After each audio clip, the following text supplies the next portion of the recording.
Hello guys, welcome to Vinayak academy.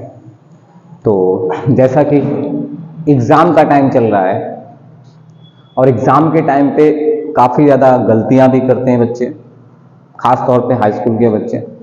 जैसा कि आज क्लास 10th का मैथ्स का पेपर था, तो मैथ्स हो या साइंस हो, कोई भी चीज़ हो ना, तो सबसे पहली चीज़ तो मैंने पहले एक वीडियो बना के डाला था कि क्वेश्चन छोड़ने का नहीं, क्वेश्चन सारे के सारे करना है। अब इसके देखो, क्वेश्चन छोड़ दिया तो क्या घाटे क्या होते हैं।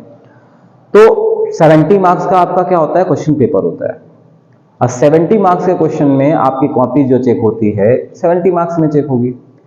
आपने एक क्वेश्चन अगर मान लो आपने 2 मार्क्स का छोड़ दिया तो आपका क्या होगा, अब जो कॉपी चेक होगी वो 68 मार्क्स में होगी। 70 में तो कभी चेक ही नहीं हो सकती। आपने अगर 6 मार्क्स का कोई क्वेश्चन छोड़ दिया तो इट मींस क्या है, आपकी कॉपी अब कितने मार्क्स में चेक होगी, 64 मार्क्स में चेक होगी।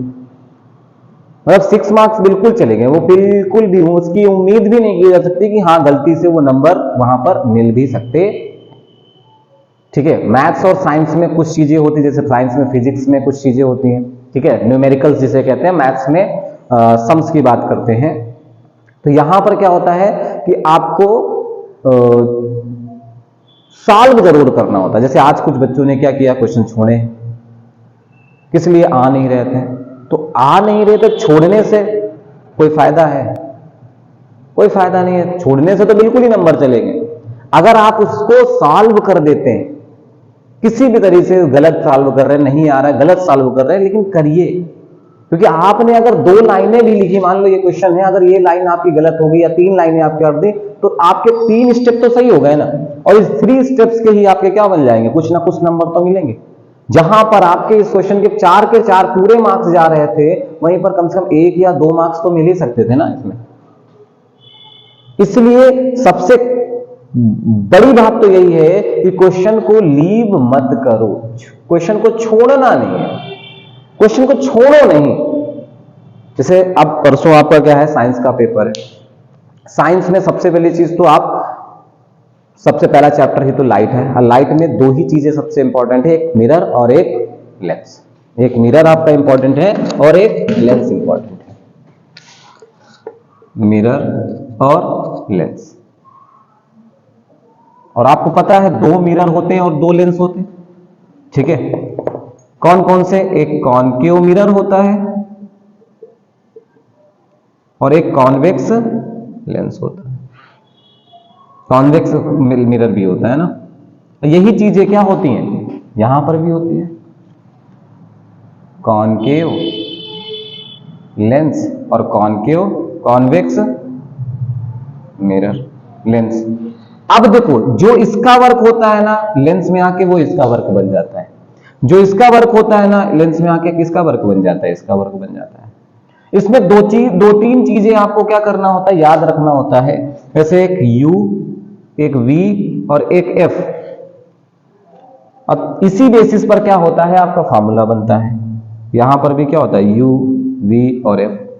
U क्या होता है, ऑब्जेक्ट तक की डिस्टेंस, V क्या होता है, आपका इमेज की डिस्टेंस, और F क्या होता है, फोकल लेंथ। बस यहां पर क्या होता है कि एक फार्मूला होता है मिरर के लिए, 1/f = 1/v + 1/e। ये फार्मूला होता है। लेंस में यहां पर, जहां पर प्लस लगा हुआ है वहां पर क्या लग जाता है, माइनस लग जाता है। तो इसके बाद अगर हम देखें तो इसमें वैल्यू जो रखते हैं ना, उसको निगेटिव और पॉजिटिव का विशेष ध्यान रखते हैं। जैसे कि अगर हम बात करें कॉनकेव मिरर जो होता है ना, तो कॉनकेव मिरर कुछ इस तरह से होता है।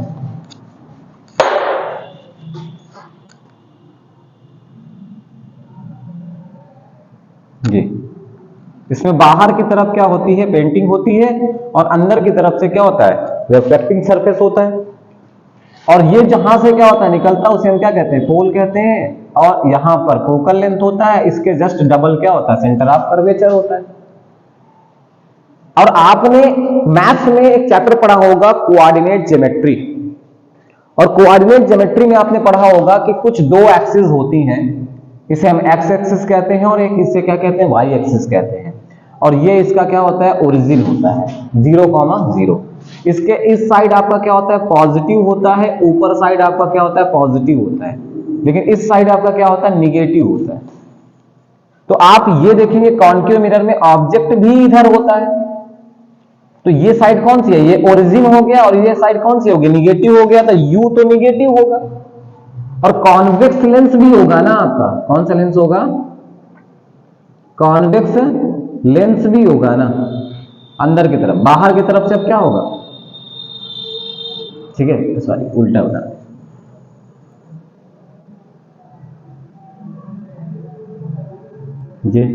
ये क्या हो गया, पोल हो गया। ऑब्जेक्ट तो इधर ही रखोगे ना, तो ये इसमें भी क्या होता है, यू निगेटिव हो जाएगा, क्योंकि ये तो निगेटिव सरफेस है। लेकिन अगर हम देखेंगे तो यहां से एक लाइट रेज जाती है, और ये टकरा के कहां से, पैरेलल है तो कहां से होकर जाएगी, फोकस से होकर जाएगी। और दूसरी जो जाती है वो कहां से होकर जाती है, फोकस से होकर जाती है, और टकराने के बाद कहां से, सीधे हो जाती है।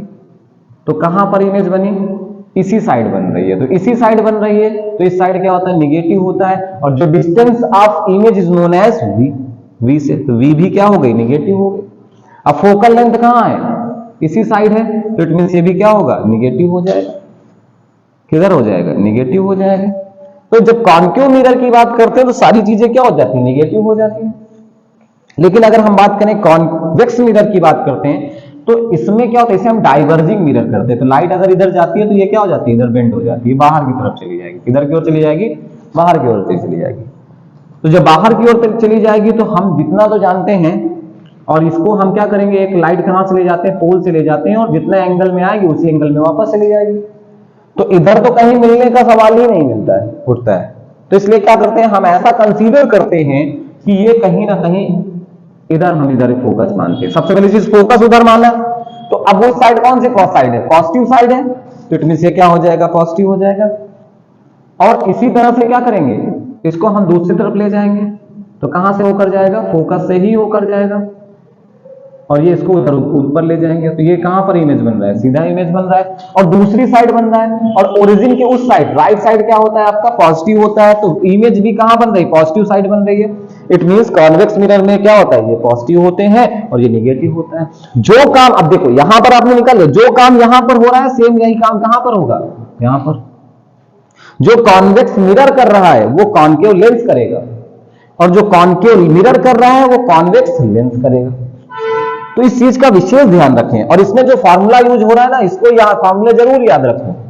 और इसमें क्या है, 1/f is equal to 1/v minus 1/u। इन दोनों फार्मूलों को अच्छे से जरूर ये पढ़ें। एक चीज और फार्मूला यहां पर होता है, आपको पता ही होगा, जो f होता है ना वो r का आधा होता है। और एक चीज और पढ़ लीजिए, क्या, m is equal to minus v upon u, या इसे हम क्या कह सकते हैं, i अपॉन u। मेरे कहने का केवल इतना मतलब है कि इतना केवल याद करना है आपको, मेनली याद तो सब करना है आपको, तैयार तो सब करना है कि ये फार्मूले अगर आप याद कर लेते हैं तो फार्मूले याद करके आप इतना तो कर सकते हैं कि कुछ ना कुछ नंबर तो मिल ही जाएंगे। जीरो से बड़ा अच्छा तो कुछ ना कुछ नंबर तो होते हैं ना। इसलिए आपका अगर क्या है, लाइट से रिलेटेड कोई क्वेश्चन है तो कुछ ना कुछ करके आना है। आप स्टेप, 2 स्टेप भी सही होते हैं आपने, और जब भी आप क्या करेंगे, क्वेश्चन लगाएंगे ना, न्यूमेरिकल्स लगाएंगे ना, तो सबसे पहली चीज काम क्या किया करिए, वैल्यू लिख लिया करिए, है ना। जैसे कि f की वैल्यू जो दिया गया, f is equal to, v की वैल्यू जो है v is equal to, u की वैल्यू जो है u इज इक्वल टू। इसके बाद यहां पर क्या फाइंड आउट करना है, और उसके लिए क्या करेंगे, यहां पर फार्मूला, फार्मूला जो है आप जैसे अगर यहां पर f निकालना है, 1/f is equal to 1/u plus 1/v plus 1/u, formula रख दिया। अब इसके नीचे लिखेंगे सॉल्यूशन।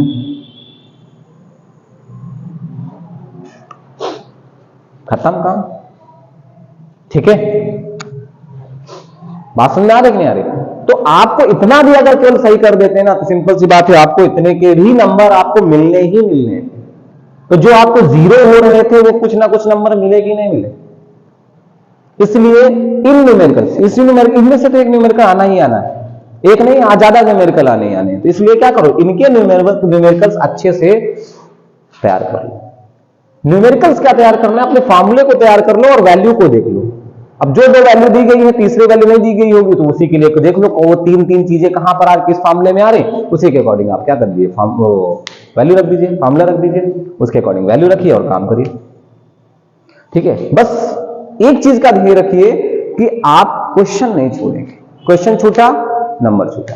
इट मीन्स जितना आपका अच्छे परसेंटेज की तरफ जा रहे होंगे उतना आप पीछे चले आएंगे। ठीक है, बायोलॉजी में भी एक फिगर तो आना ही, एक डायग्राम तो आना ही आना है, कंफर्म सी बात है। अब डायग्राम में एक हार्ट का डायग्राम बहुत इंपॉर्टेंट है, और हार्ट के डायग्राम से भी ज्यादा, कहीं ज्यादा इंपॉर्टेंट है ना, ठीक है, reproductive organ, male reproductive organ और फीमेल रिप्रोडक्टिव ऑर्गन।